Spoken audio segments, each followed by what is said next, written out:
Football Fan Show, joined as always by Carlos. Pleasure to have you on the show. Good to see you. Hi there, nice to see you. Good. So, FA Cup, here we are. The draw's been done, but we should talk about some of the results that have already happened. Right now, being played is Stockport West Ham. So we'll see what happens with that. But let's talk about some of the games. Let's talk about your team first of all. Fulham against QPR. What was that about? Well, it went to extra time. Yeah.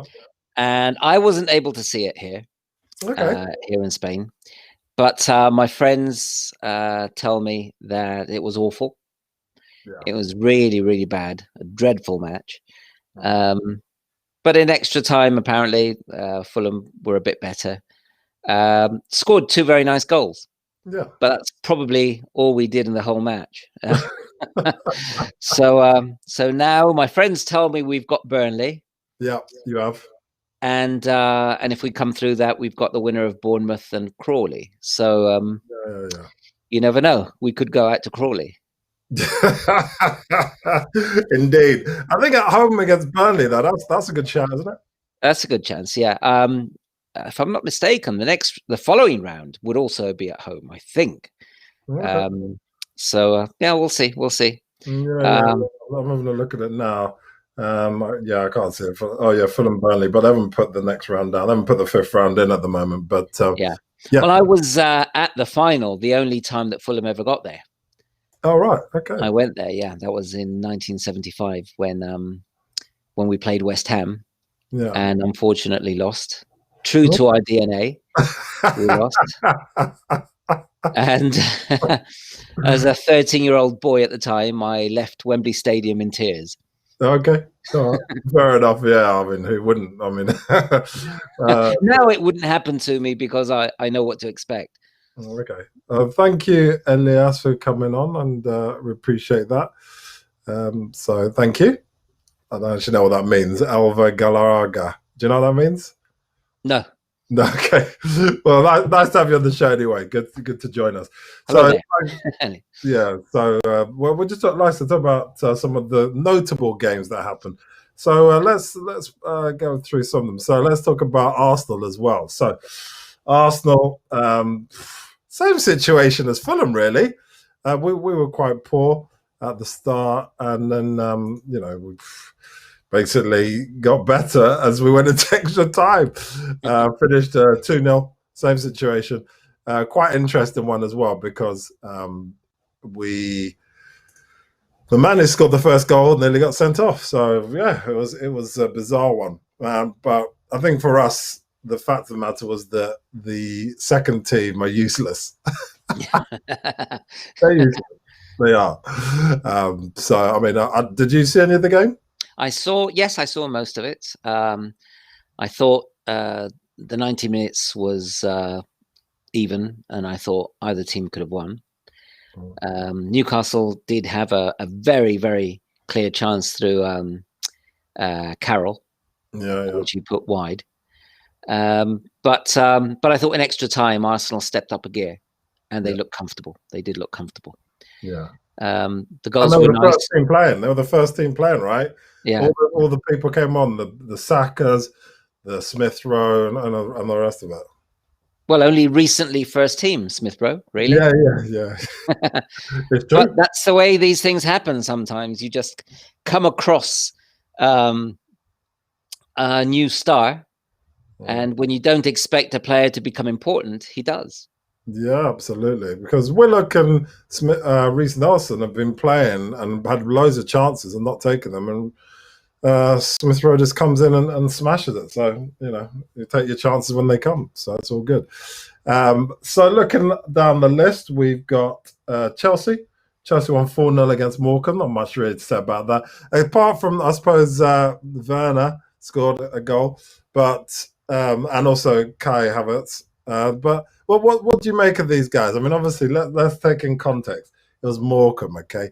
There was a lot of celebration about obviously Werner scoring, but what's your thoughts on the matter?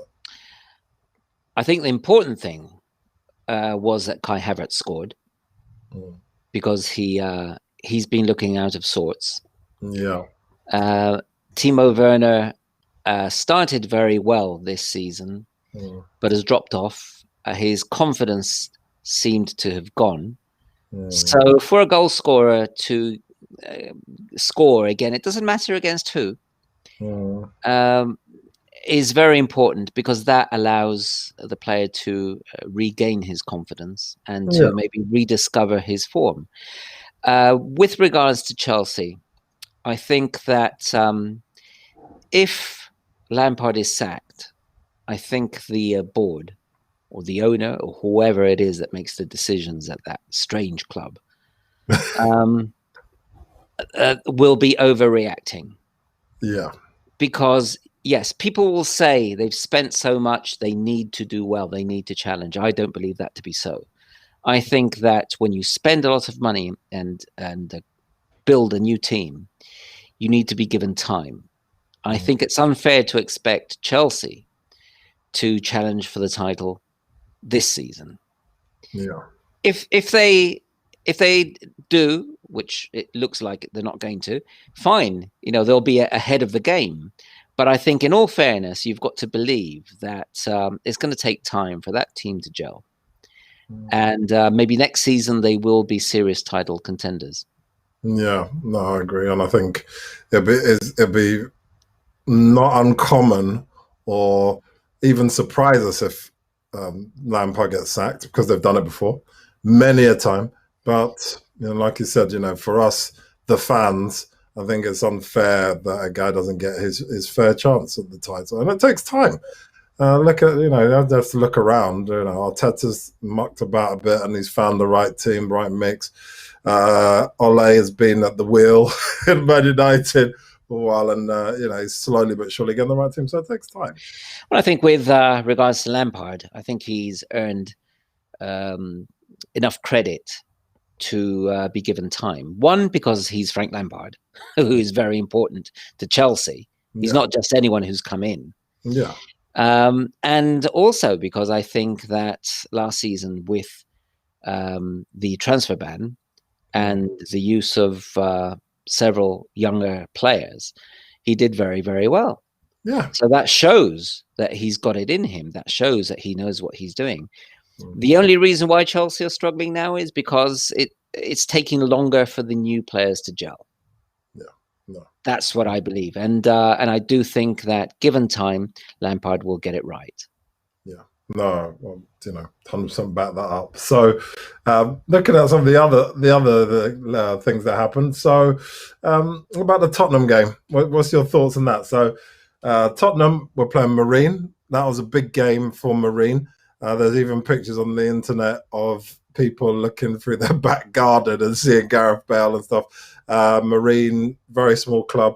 Amazing that they got to the third round, right? They're basically people who don't play football full time against stars who get paid hundreds of £1,000s. Well, that was the biggest ever gap between two teams in the history of the competition. Tottenham, what are they now? 5th, 6th in the Premier League? And Marine are 6th in the Northern League Division 1. Right. So that's 8 divisions below. I worked it out, 162 places below Tottenham. Wow.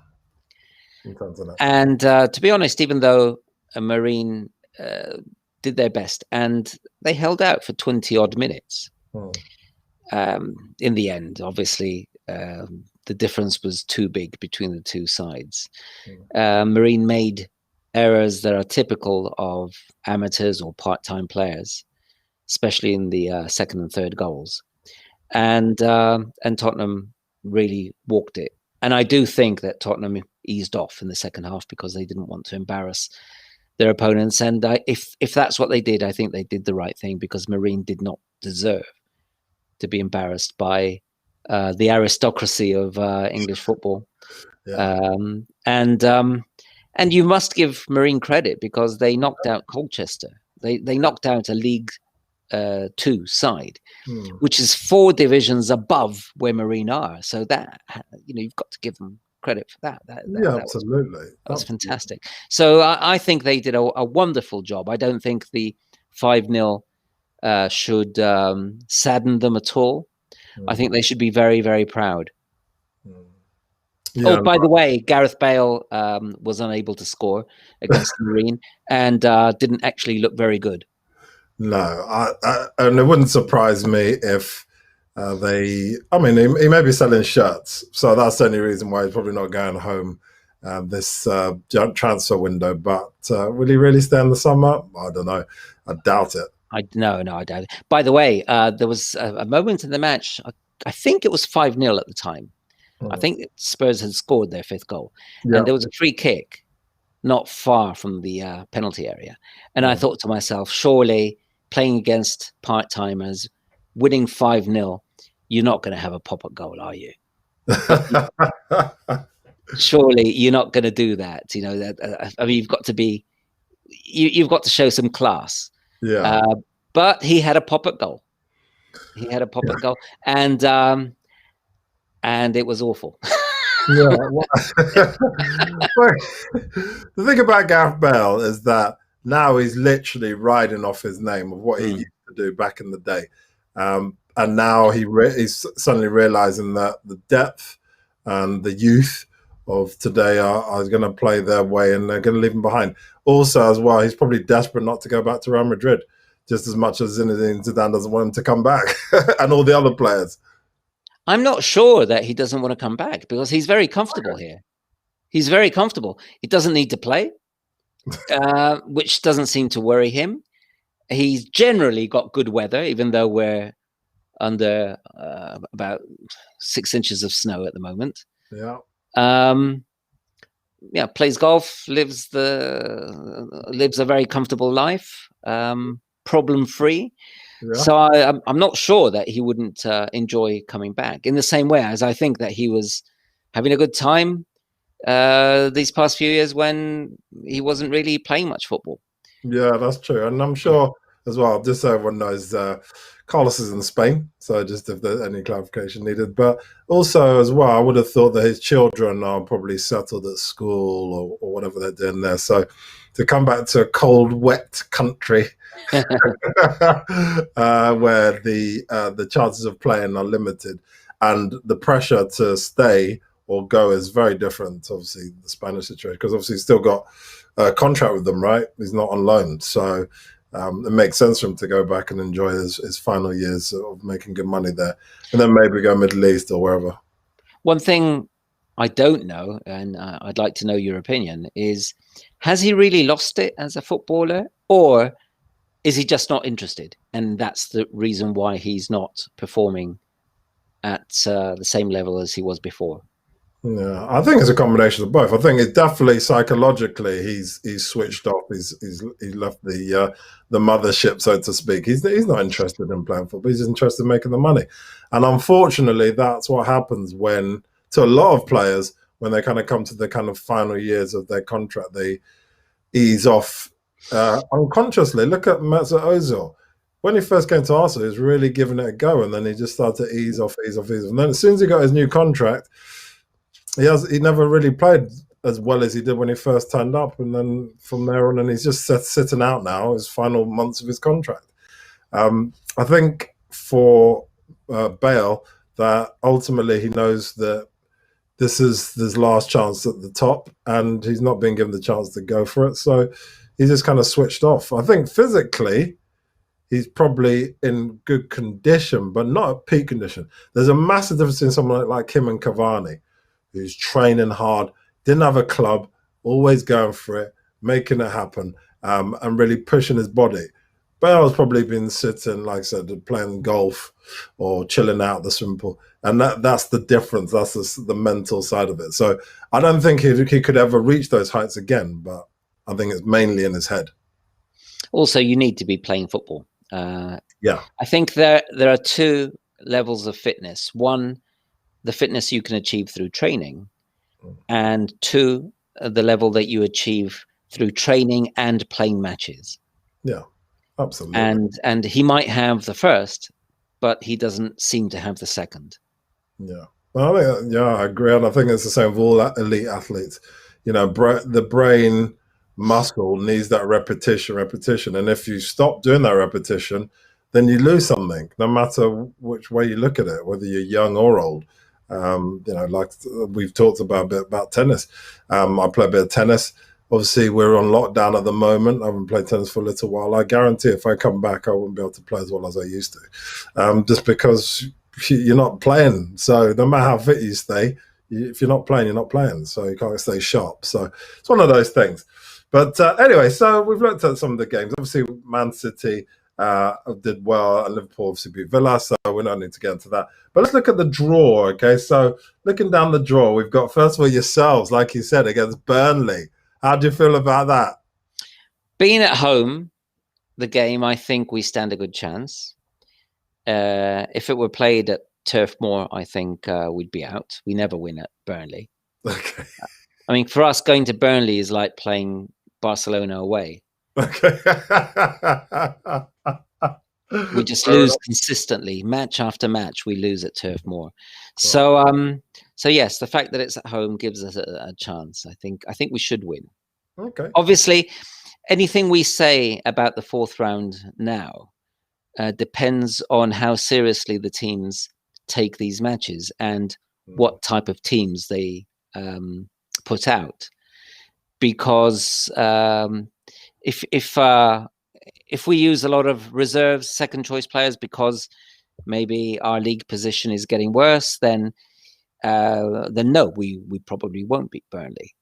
But it's going to depend on how seriously teams take it. For instance, I noticed that Chelsea and Manchester City both had fairly strong teams, more or less their first choice teams.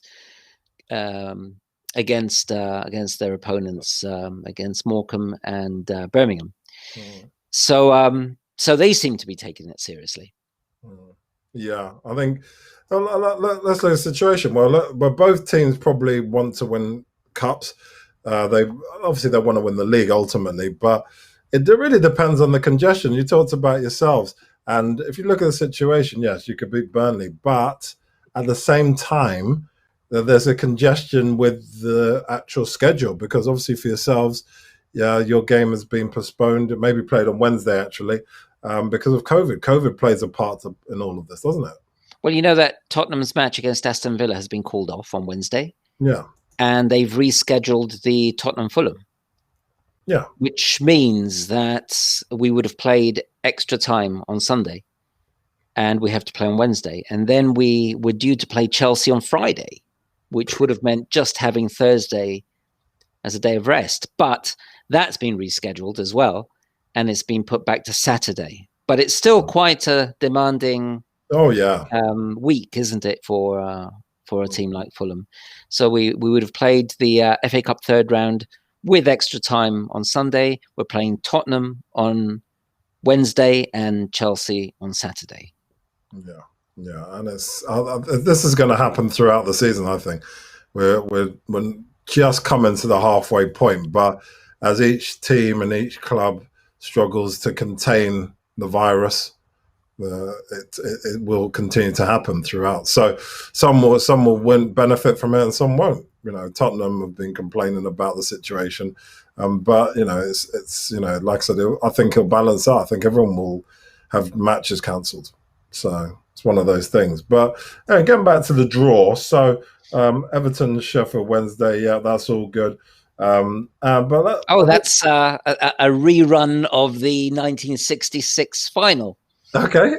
Everton, Sheffield Wednesday, when Sheffield Wednesday took a 2-0 lead, and Everton won 3-2. Oh wow! Okay, wow, must have been an exciting game. Yeah, that's brilliant. Yeah.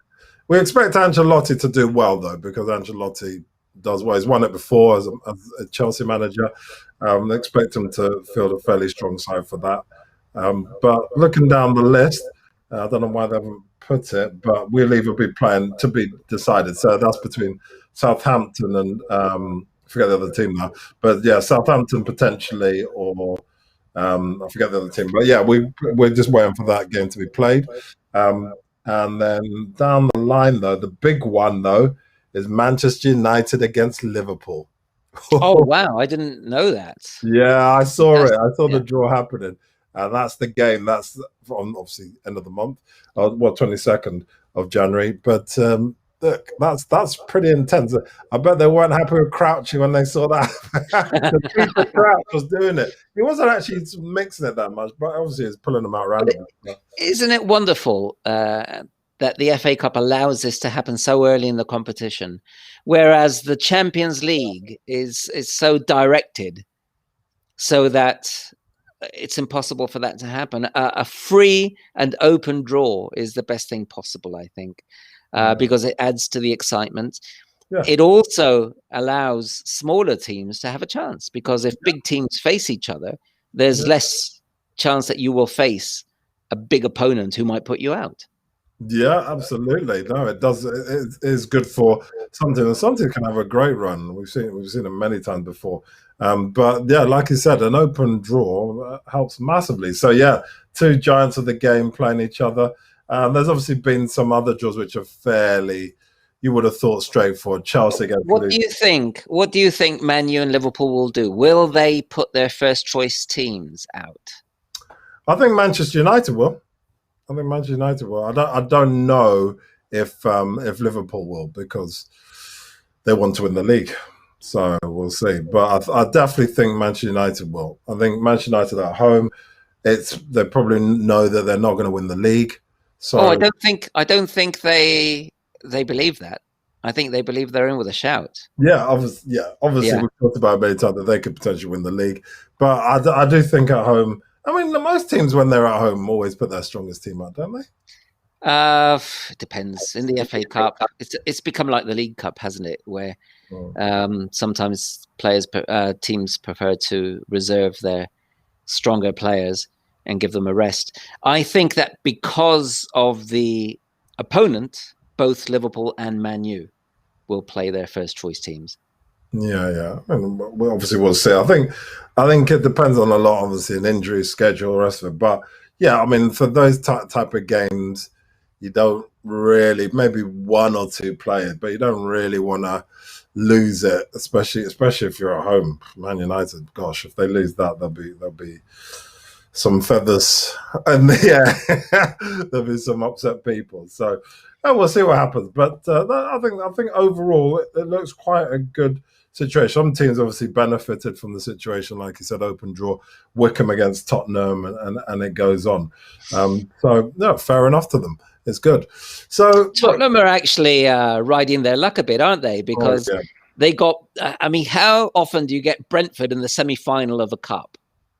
Crazy. And then they got Marine, and now they've got Wickham. It's one of those years, isn't it? But all years that end in one is when they win titles, isn't it?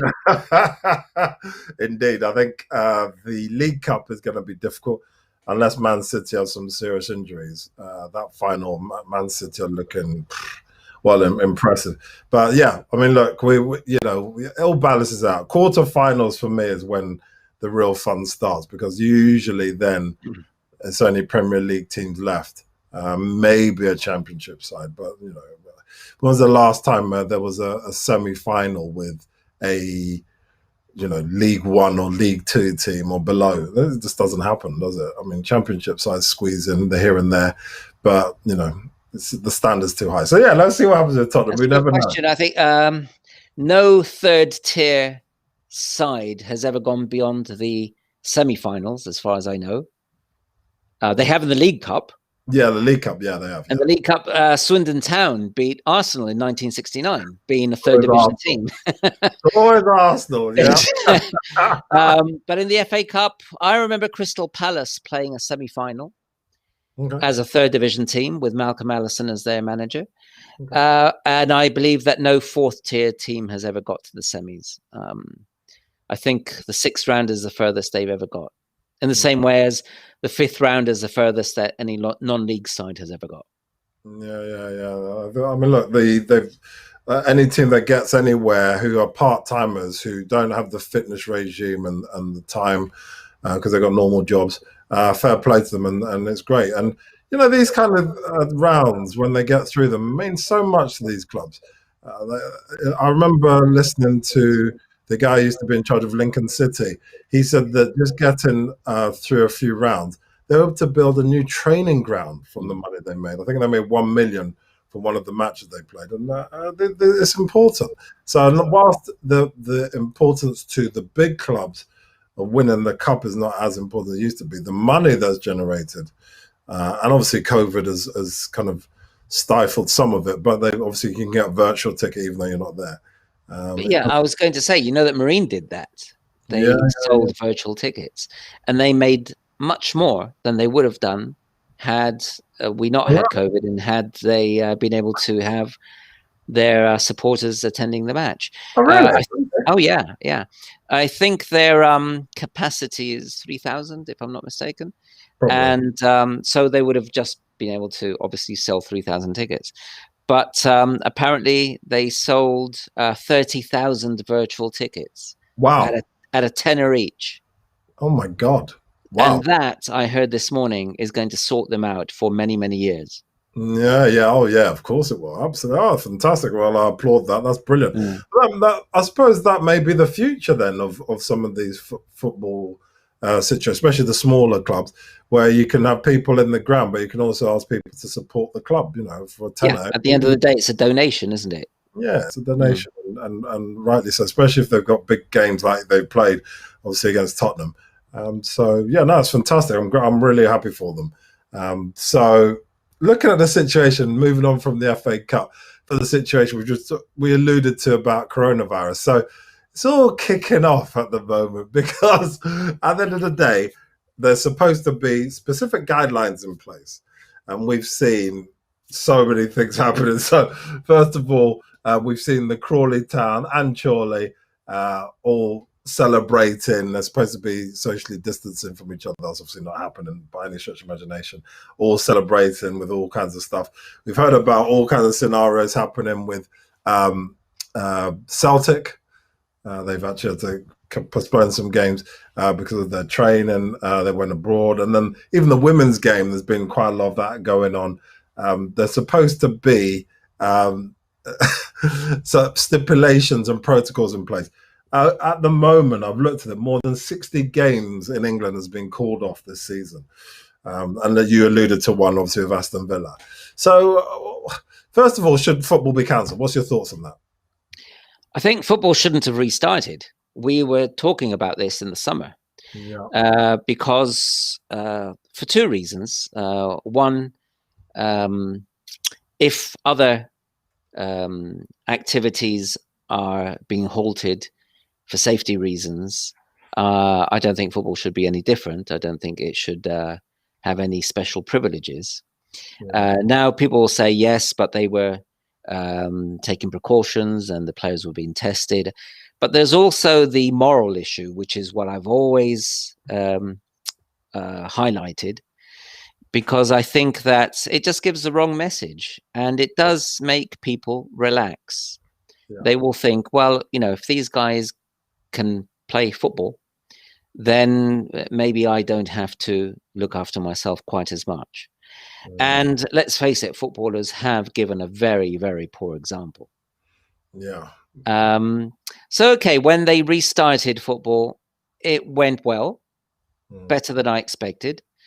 And they were able to finish the season. But now I don't know if it's because of this new strain of the virus that is more contagious. There seem to be a lot more cases, or maybe clubs and players are relaxing. We know players are relaxing because we've seen pictures. We've seen pictures. Oh, yeah.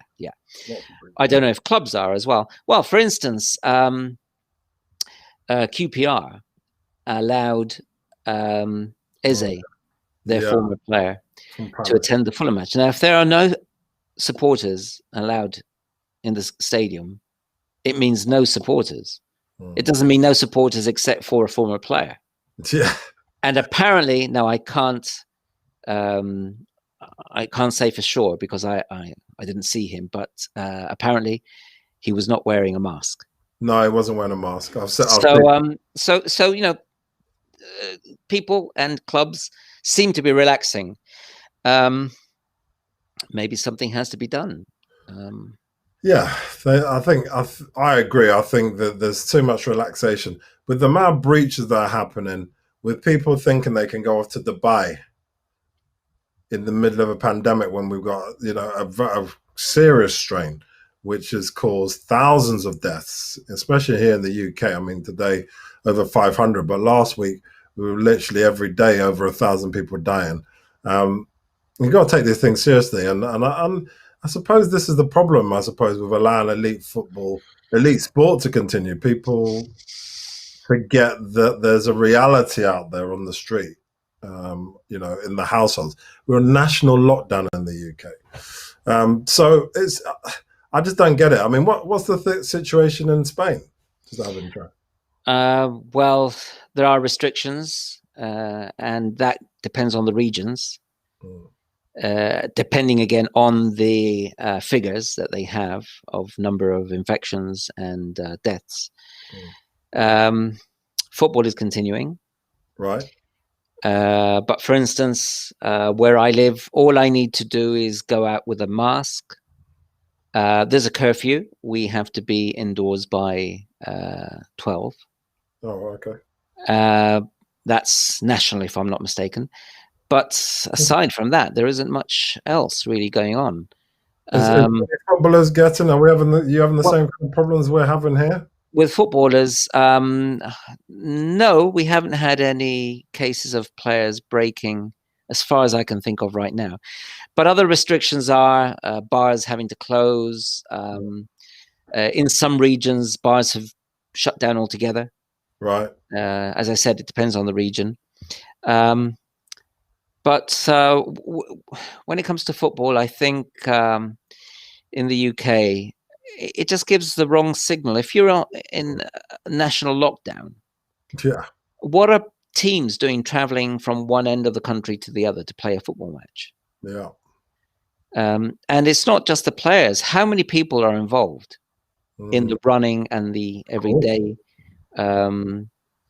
preparation and in match for match day? How many people are involved in that as well? Yeah. So I just think that that again gives the wrong message. And one thing I would like to say is that I think the punishment generally, both by the footballing authorities and by the government, has not been severe enough to those infringing the rules. Because, for instance, players have been seen partying. Yeah, New Year's Eve.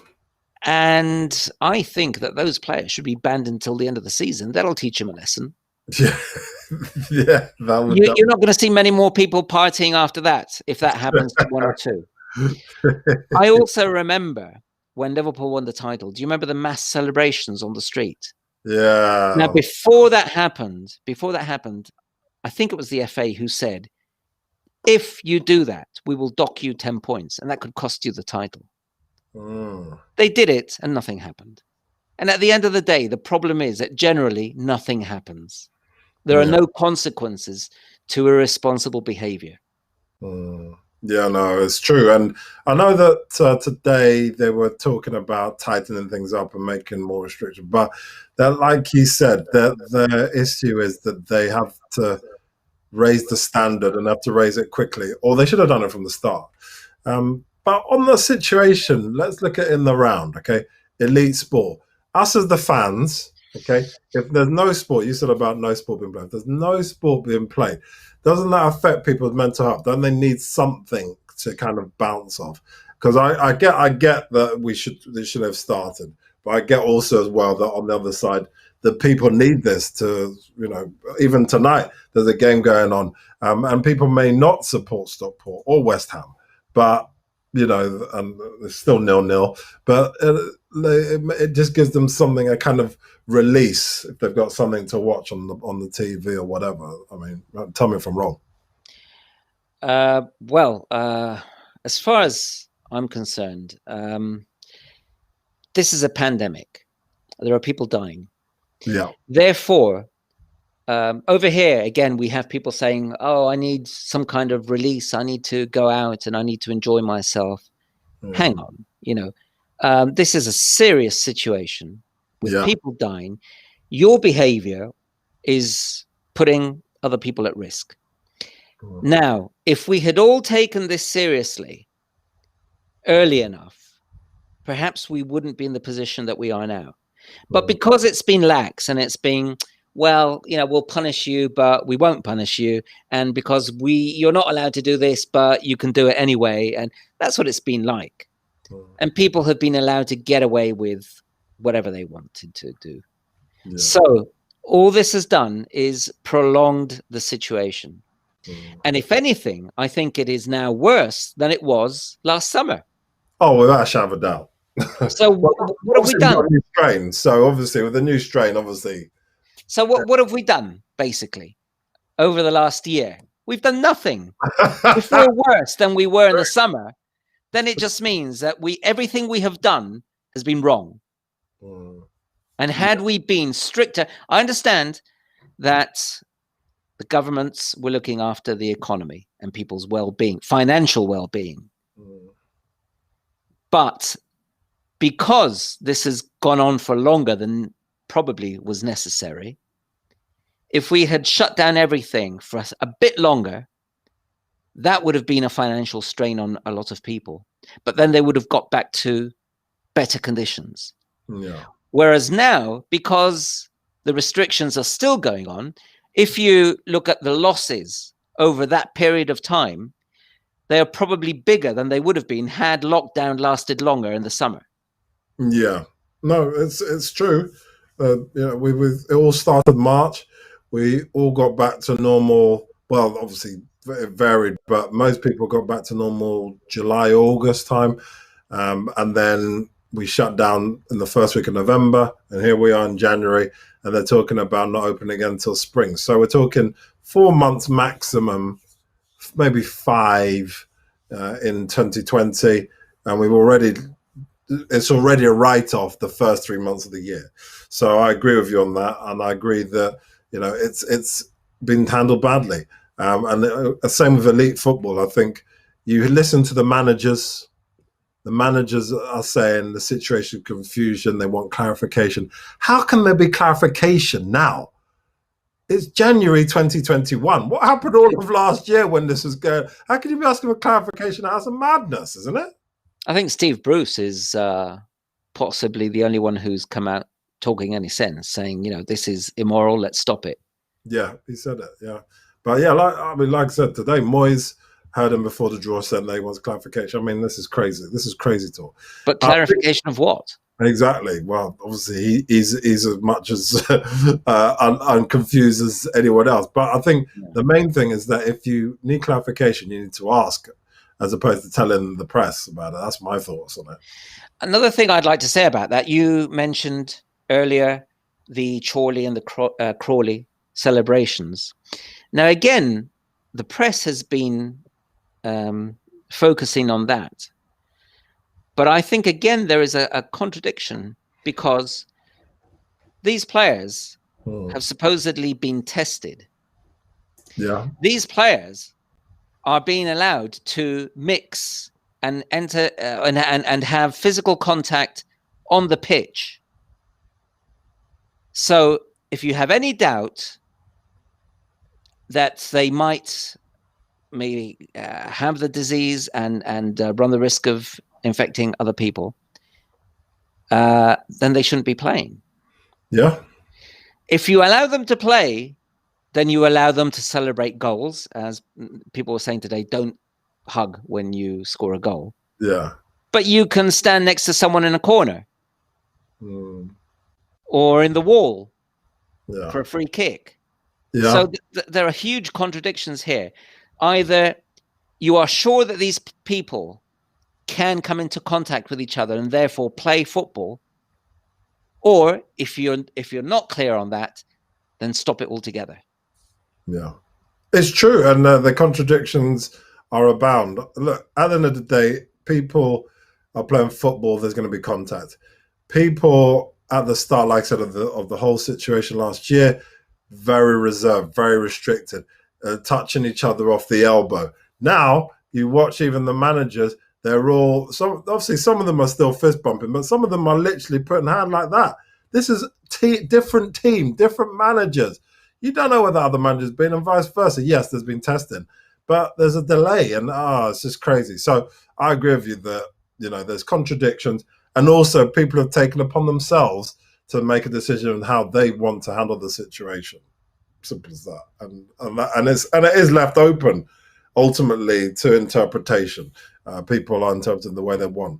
Now, we appreciate that there's vaccines, but ultimately, for pretty much at least half of the year, it's going to be for 75-year-olds and over.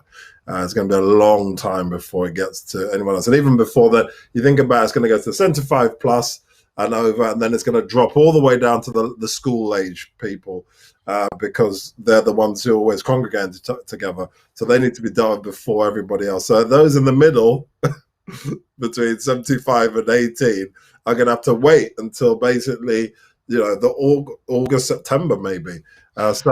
Which is majority of the people playing football.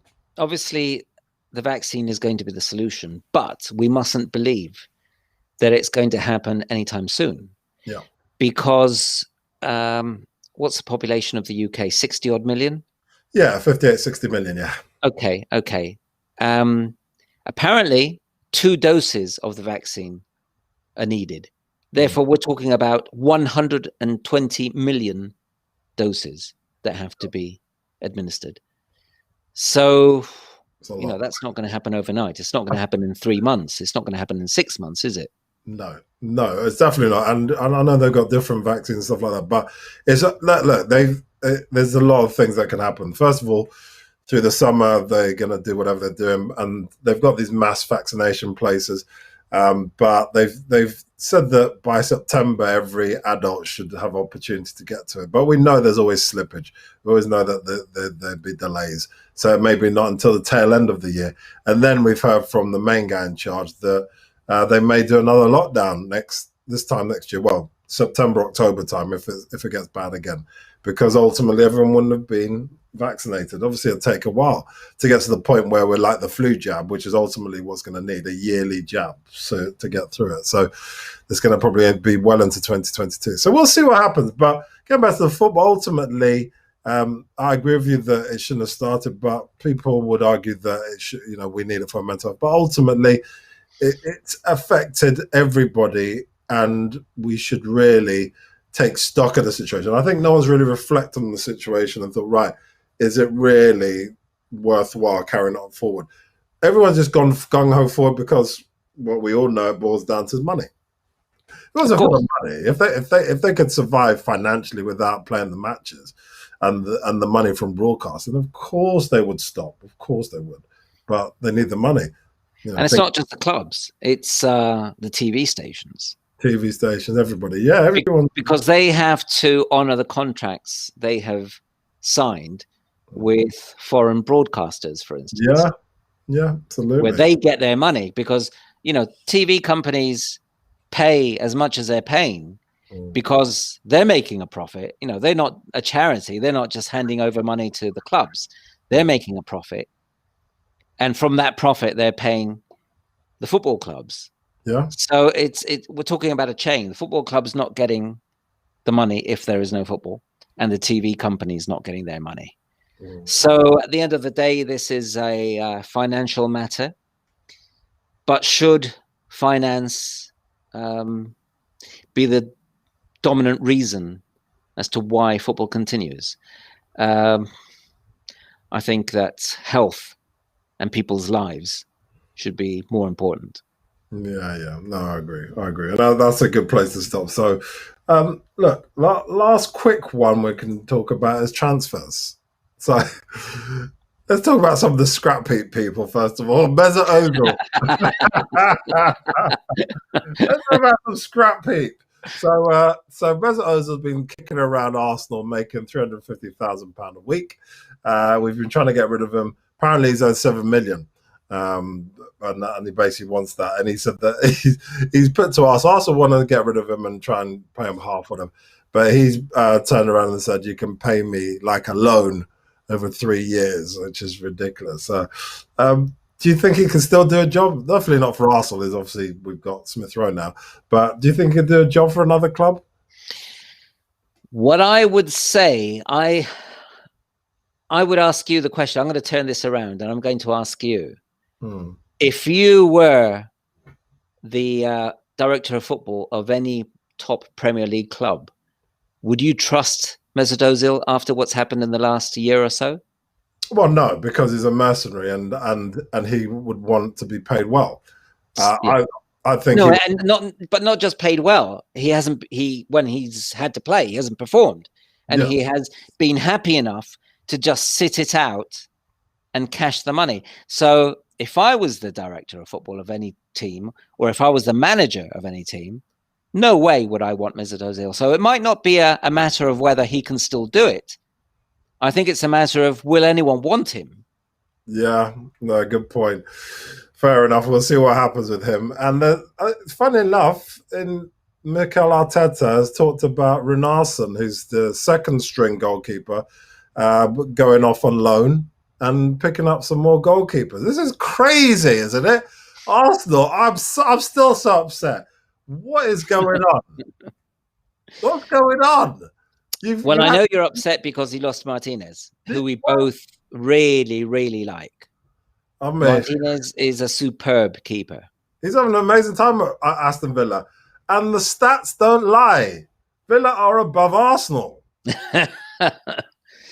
Also, the fact is that when he played for Arsenal at the tail end of last season, he was brilliant. And we were winning.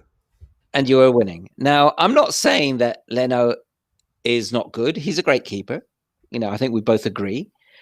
But when you have a winning formula, you should stick to it. Yeah. And that's what Arsenal had. And they had a keeper who looked unbeatable. He's amazing. And he still looks unbeatable, but for a different team. Obviously, you can see the unhappiness I feel about the situation. I can tell. Yeah. But anyway. Right, so let's move on from Arsenal. We go talk about forever. What about your team? What's Fulham need in this transfer window? Strikers. Okay. I think it's fairly clear.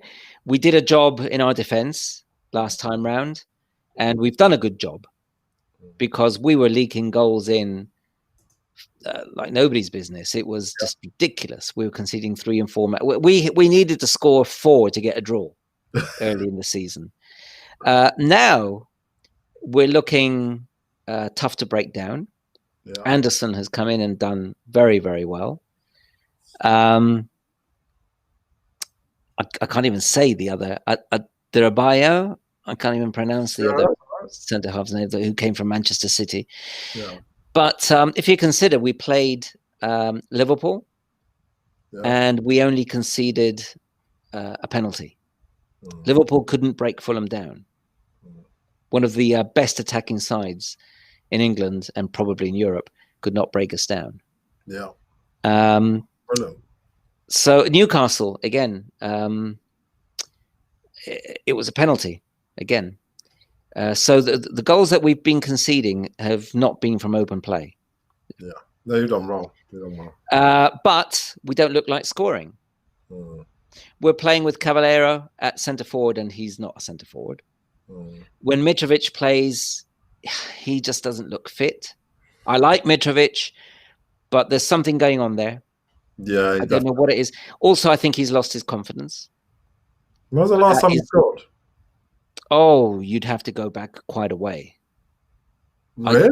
Oh, yeah. In the Championship? Has he scored in the Prem yet? Has he scored in the Premier? Yes, yeah. He scored in the Prem. But he's only scored about 1 or 2. You see, the thing is, was it at Sheffield? He missed a penalty. Right. And then for Serbia against Scotland, he missed a penalty. Right. Yeah, I remember that. So his confidence has gone. He needs to score a couple of goals. You know what it's like with centre forwards. It's all about runs. If you're on a good run, it just seems easy. You score for fun. And the goal just appears huge. And when you're struggling to score, everything becomes difficult, and you can't even get shots on target. And the goal looks very small, and the keeper looks very big. And and I think that's what's happening to Mitrovic. But even if Mitrovic was on form, we would still need another striker because you can't just have one. Yeah, no, I agree. And final point is just really about the teams below you. Well, regardless of who they buy, are they getting out of jail? Well, Sheffield United, I mean, I'll even say it myself. It's Mission Impossible. Get Tom Cruise on the case. Is there anyone who can save you now? I mean, they're on course to beat Derby's record, aren't they? 11 points. 11 points. I would feel very sorry for Sheffield United. I don't think they deserve this. They've been in most matches. They've competed well in most matches. They haven't been slaughtered, and they've lost by the odd goal on several occasions. But again, it's a matter of confidence. When you take the field thinking that whatever happens, you're going to lose, you lose.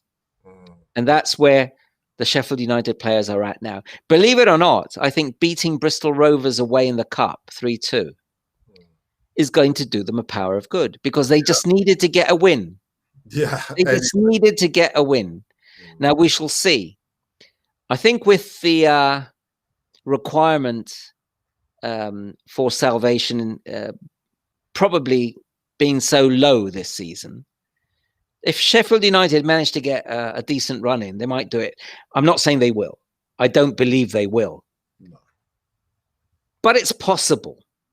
It's possible. But I think it's too late for them. Yeah, definitely. I mean, it's going to take a lot because the teams above you, I mean, they're what? How many points they got? 2, 3? I don't know how many. They've got 2. 2 points. Yeah, it's just they would need to. Well, not even, they can even triple that. They need to be getting at least double figures. And after 16, 17 games, it's going to be difficult because if they're going to need, say, 35 points, they still have to get 33. I mean, how many games left? How many have they played? 17? Yeah, I'm just having a look. So they have played 17. And so 21 left for them. And they've got 21 more games. Obviously, there are minus 21 goal difference. Only West Brom's got a bigger goal difference, minus 28. So that means that there are 63 points available. Yeah. So to get to 35, they need to get 50% of the points available. Yeah, I think they'll go down. That does seem like a bit too much. Yeah, I don't think there'll be a last day relegation. But you know what always happens with these teams? Once they are officially relegated, they play with so much freedom. They start winning and start mixing everything up. Start winning and drawing in games that people think, oh, they should be getting smashed. It always happens. I'll always remember Wigan were like that and various other teams. So you've got 11. Sorry, you've got 11. After 15 games, they got 2 games in hand. Brighton are just above you with 14. So if you win at least one of your games and maybe get a draw, then you're sorted. Obviously, but we need to play. Our next 3 games are Tottenham, Chelsea, and I believe Man U. Yeah. Okay. So by the end of that, we could be adrift. Yeah. So I'm having a look. So. Yeah, you're right. Tottenham, Chelsea, Man United, then Burnley in the FA Cup. Burnley away. Oh, then the FA Cup. Okay. Yeah, that's the FA Cup. That's at home. But then you've got Brighton. You've got a nice run then. Well, a couple of nice runs. But 6 pointers. You've got Brighton away. West Brom away. Yeah. So you must win those if you've got a chance. If you beat both of them, you've definitely got a chance.